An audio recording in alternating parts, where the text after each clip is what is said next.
Thanks for doing this, Ryan. Yeah, happy to be here. Cool. So we're going to start out with a topic that I'm sure you've talked about a million times in the past, but could you tell us why you initially decided to make the move from Chicago to Brooklyn? Yeah, I'd been in Chicago for about 8 years. I'd been coming to New York kind of sporadically, visiting, and really just loved the city a lot. And it was sort of more for kind of personal reasons initially. I just kind of wanted to change of pace and kind of feel like a sort of sense of adventure, kind of like when I first got to Chicago.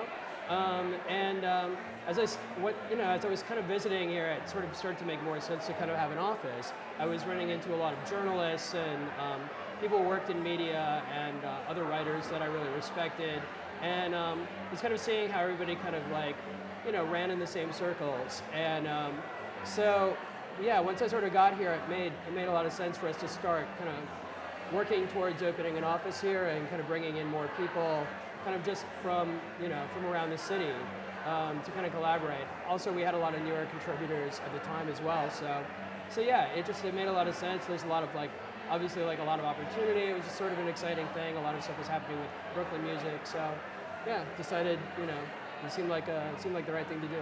Cool. And how would you say that Brooklyn music has changed from when you first got here until now? Well, in some ways it's changed a lot, in other ways it hasn't really changed that much. It's more like, it's not so much the artists or the bands have changed that much. Really the venues and this kind of the general kind of music culture has changed a little bit. DIY venues were kind of really just starting to kind of really have more presence in mainstream media at the time. And what Todd P was doing with all of his venues, and just there were tons and tons of them, just weird sort of makeshift spaces. Right. And now, a lot of that is sort of, there's still a lot of them. The Silent Barn is a really good one. There's tons of them, Trans Pecos. But it's interesting because as more money has come to Brooklyn and more people have kind of shifted from Manhattan, there's just more and more, there's fewer opportunities and fewer places to actually open those things up. Right. So you're starting to get things like Output and, like the Standard Hotel, which is going to open across from that, and, right. Kinfolk, these sort of nicer, posher, places that are a little bit bigger. So really I think the music culture has changed, mm-hmm. But, artistically it's been a sort of natural progression, evolution along with the rest of music. But yeah, I think that it's really the music culture that's shifted a lot. Right. Is Brooklyn still a place where you would recommend a young band come when they're just starting out, or has the cost of living become so exorbitant that the benefits of it, the benefits of living and working in a place like Brooklyn are actually now finally outweighed by how expensive it is to do anything here? It definitely varies a lot. I mean, there's a lot of. One nice thing about Brooklyn is that even though it is very expensive, it's easy to find, spaces that are a little bit on the outskirts that you can move into with a bunch of sort of like-minded people, other friends, etc., and kind of make a go of it. I didn't want to move here really when I knew that I'd really have to scrape by.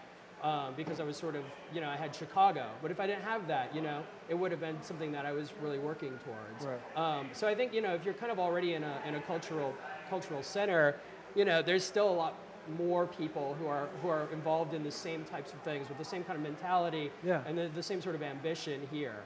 But the cost of living here is definitely something that I think it's a pretty big obstacle. It's becoming more of an obstacle. Right. But at the same time, there's also new neighborhoods that are always kind of opening up, and people are, there's a lot of options for places to live too. So it is manageable. I also wanted to talk about the Pitchfork Review a little bit, which is a really great project that you guys launched pretty recently, and I have always found it sort of refreshing that at a time when, everybody's obviously moving away from print, that you guys would use your considerable influence to then, go back to something that is at this point sort of old-timey even. Yeah, that was definitely really appealing for us. I mean, we started out at a time when print publications and print, music publications were all for the most part print. There was not a lot online. Right. So I grew up reading music magazines, and that was just the route through which I got most of my information. Yeah. I guess we really decided that it'd be a really fun project. We have this great, like amazing design team.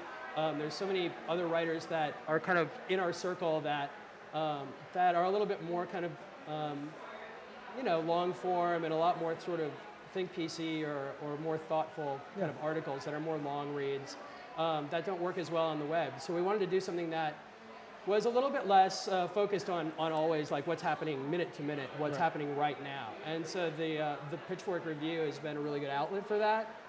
It's a sort of different mode. When you actually pick up a magazine, you're sitting there reading that, or it's the same as a book. You're actually sitting somewhere and you're giving it your full focus, your full undivided attention. You can really immerse yourself in it, and it takes you somewhere I think a little bit different than being sitting in front of a website. And it was also just an interesting challenge. Like, it was just something we wanted to see if we could do it. Has it been successful? Yeah, it's been great, actually. I mean, it's been actually, the subscriptions have been almost twice what we expected them to be. That's awesome. So it's really exciting. And at the same time, like, we've always got sort of new plans for it. It's still sort of an experiment and a work in progress, right. But it's kind of gradually evolving. And I think, over the course of the next year, I think it'll change a lot. Cool. And, but yeah, it's doing really well, so. Cool. Are there any other projects or products that you guys are looking to launch? Any other big plans for expansion? I know you guys do all the festivals. We're always working on other stuff. I mean, in terms of what's immediately on the horizon, we have a lot of ideas, and we None have of some which you're going to tell me about. Some are more concrete than others. Right. Probably nothing is concrete enough about to actually say we're absolutely 100% going to do this. But there are there's a number of different avenues through which we could kind of explore. One is maybe looking at doing another festival somewhere, or something that's a little bit of a different kind of a music festival. Right now it's we've been able to kind of distinguish ourselves with our music festivals not only through the lineups but through the kind of atmospheres that we create with them.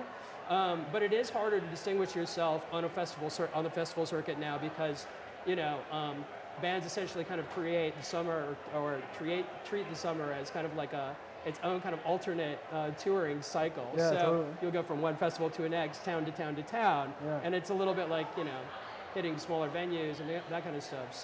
So we're kind of thinking about doing something that is a little bit, that's really intentionally kind of striking out from that and doing something that's really different, not the kinds of artists that you would expect from Pitchfork, not the kinds of, maybe not even in the kind of location you would expect. But I don't know, That is perfectly vague. Great, okay, yeah, I mean, it's one of many, kind of thoughts that we're looking at right now. But in the immediate future, the festival in Paris is coming up. Yeah. That's exciting. We're working on redesigning the site. That's coming along really well. There's always stuff happening. Year-end list is coming up, that kind of stuff, so, Right. yeah. Very good. What are some other Brooklyn institutions or even just individuals that you think sort of perfectly embody the spirit of Brooklyn culture?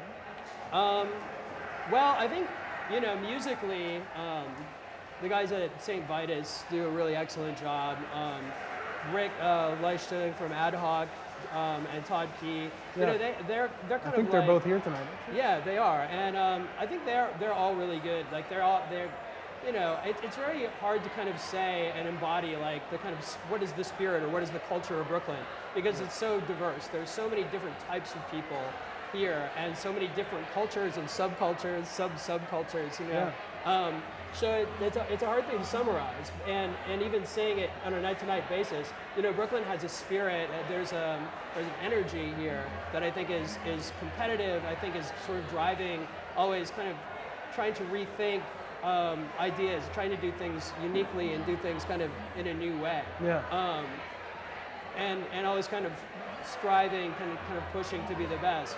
But in terms of what sort of embodies it, it's like it's a number of different things. It's really hard to pinpoint any one sort of idea. Yeah. But I think they're doing a really good job, with what they do and having it reflect Brooklyn and kind of out to the rest of the world. Yeah. So. Cool. All right, that's all I got for you. Thanks again. Yeah, well, thanks for having me. Thanks, man.